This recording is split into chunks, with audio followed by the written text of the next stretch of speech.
옛날 옛적에 백성공주와 정치못난이가 살고 있었어요. 우리 국민은 독립운동의 연장선상에서 친일 정권과 맞서 싸웠습니다.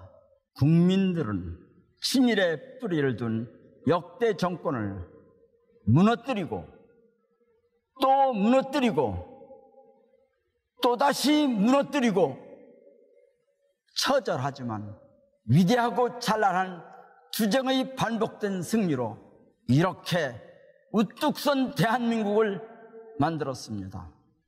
정치못난이야, 김원웅 광복회장이 한 광복절 기념사 들어봤니? 완전 역대급이었어. 난 너무 감동해서 눈물이 막 나오더라. 응? 김원웅 회장 기념사라면 요즘 여기저기에서 논란이 되고 있던데? 무슨 논란? 김원웅 회장이 기념사에서 이승만, 박정희, 전두환, 박근혜 정권을 친일 정권이라고 규정했잖아? 그래서 그게 말이나 되냐? 김원웅 회장은 사퇴해야 한다면서 후폭풍이 센 모양이야. 그래? 난 그 말 듣고 속 뻥 뚫리고 완전 좋았는데. 솔직히 난 듣기 좀 불편했어. 광복회장은 국가 원로잖아? 그런 사람이 말을 너무 함부로 한 것 같아. 지금 시대가 어느 때인데 친일 타령이야? 뭐 이런 생각이 들더라. 원희룡 제주도지사는 김원웅 회장 기념사 보고 지긋지긋한 친일파리라고 말했던데 나도 그런 것 같아. 정치못난이야, 친일 청산은 대충 하고 끝낼 문제가 아니야. 독일은 지금도 나치 부역자를 추격해서 끝까지 단죄한다고. 친일 청산이 안 됐는데 친일파 얘기 그만하자는 건 친일파나 할 소리야. 덜덜 백성공주야, 오늘은 좀 말이 센 것 같다. 그럴만도 하지. 세상에, 국힘당은 아예 김원웅 회장에게 대한민국 정통성을 정면으로 부인했다고까지 하더라니까. 이게 우리나라 정당이 할 말이야? 아니, 그러면 해방 이후 미군정에 빌붙어서 높은 자리에 친일파 안 치고 6.25 전쟁 때는 국민 버리고 도망간 이승만 정권에 정통성이 있다는 거야? 그러고 보니까 이승만 대통령 보고 요즘 인터넷에서 런승만이라고 하던데, 아프가니스탄의 가니 대통령이 국민 버리고 도망갔는데 여기에 빗대서 이승만도 왕창 욕먹더러. 그렇지. 친일 정권 세운 것도 모자라 전쟁통에 국민 버리고 도망간 이승만에게 어떻게 정통성이 있겠니? 우리 민족을 위하는 정치와 지도자가 있었다면 이런 일이 있었을까? 그래서 김원웅 회장은 친일 청산이 대한민국의 정통성을 회복할 수 있는 길이라고 강조하는 거야. 뭐 일단 그건 그렇다 치고 김원웅 회장 기념사 중에 납득 안 가는 말이 있었어. 김원웅 회장이 대한민국의 영웅 백선엽 장군을 딱 집어서 시라카와 요시노리라고 했다는데 이거 정말 너무한 거 아니냐고. 조선일보 말 맞다나. 이건 김원웅 회장이 우리 군을 모욕한 거야. 조선일보. 역시 친일 정체성이 어디 안 가는구나. 그럼 시라카와 요시노리라고 하지 뭐라고 부르니? 백선엽은 시라카와 요시노리라는 이름으로 일제 간도 특설대에 자원 입대해서 독립군을 잔혹하게 학살했어. 그래놓고는 죽을 때까지 아무런 반성도 하지 않았다고. 이런 자가 뭐? 영웅이라고? 아, 그렇구나. 그런데 백성공주야, 옛날 사람들이 꼭 친일을 하고 싶어서 했을까?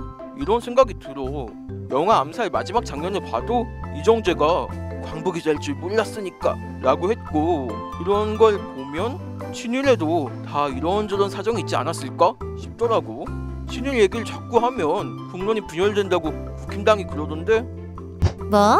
친일 얘기를 하면 국론이 분열된다고? 오히려 친일 청산이 안 돼서 나라가 분열에 빠졌어. 정부에서 카자흐스탄에 있던 홍범도 장군 유해를 모셔와 현충원에 안장했잖아. 그런데 현충원에는 백선엽과 같은 친일파 반민족 행위자들도 많이 묻혀있다고. 독립군 주역 홍범도 장군과 간도특설대 백선엽이 같은 묘역에 묻혀있다는 게 정상이니? 그래서 친일파들의 묘를 서둘러 파묘해야 한다는 목소리가 나와. 이거야말로 친일 청산이 안 돼서 생긴 국론 분열 아니야? 그러네. 게다가 친일을 비호해온 국힘당과 조중동은 떵떵거리며 살고 있어. 정반대로 독립투사 후손 대다수는 힘들고 가난하게 살고 있다고. 친일파의 후예들은 호의호식하는데 조국의 독립을 위해 목숨 건 투사들의 후손들은 가난하다니. 이게 말이 되니? 그렇구나. 선조들이 조국 독립을 위해 목숨 건 대가가 후손들의 가난이라니 정말 씁쓸하다. 그러고 보면 국힘당 대선 주자들도 김원웅 회장 기념사에 흥분해서 난리도 아니더라. 우리 속담에 방귀 낀 놈이 성낸다는 말이 있지? 딱 그 꼴이야. 아 맞아. 그러고 보니까 윤석열, 유승민, 최재형 측에서 이런저런 말 했던데. 저 중에선 윤석열이 제일 막장이야. 윤석열은 광복절날 자기 페북에 안중근 의사 사진을 올려놓고는 윤봉길 의사의 깊은 뜻을 담은 술 한 잔 올리겠다고 적었어. 세상에 난 너무 기가 막히더라. 와, 저런 게 국힘당 대선 후보야? 엄청 화나더라니까. 헐 세상에, 안중근 의사와 윤봉길 의사 얼굴을 구분도 못한 거야? 김당이나 윤석열이나 너무 수준 떨어지는데? 얘기 듣고 보니 이게 제대로 된 나라인가 싶기도 하고. 나도 아직 대한민국은 제대로 된 나라가 아니라고 생각해. 그렇기 때문에 친일 청산은 반드시 해야 해. 친일파와 일본이 아니라 우리 민족의 삶을 위하는 정치가 절실하다고. 그래서 이번 대선이 참 중요해. 20대 대선은 친일 청산을 완수할 수 있는 좋은 계기가 될 거야. 마지막은 김원웅 회장이 우리에게 하는 말을 직접 들어보면 좋을 것 같아. 민족 정통성의 궤도를 이탈해온 대한민국은 깨어난 국민들의 힘으로 이제 제 궤도에 진입하기 시작했습니다. 우리 운명은 우리 힘으로만 개척할 수 있습니다. 우리가 우리를 스스로 도울 때만 세계도 우리를 도울 것입니다. 친일파 없는 대한민국, 친일파 없는 대한민국, 이런 대한민국을 만들고 싶습니다. 김원웅 회장은 한국 사회의 모순을 친일 미청산과 분단이라고 정확히 지적했어. 친일과 분단을 넘어 한반도의 진정한 광복과 적폐 청산을 염원하는 백성의 목소리를 들으란 말이야. 올해로 광복절 76주년을 맞았습니다. 하지만 국힘당 조중동 같은 친일 적폐 무리가 여전히 남아있는데요. 우리는 대선을 통해 친일 적폐를 완전히 청산하는 길로 나아가야 합니다. 모두 함께 힘모아 20대 대선에서 꼭 이겨야겠습니다.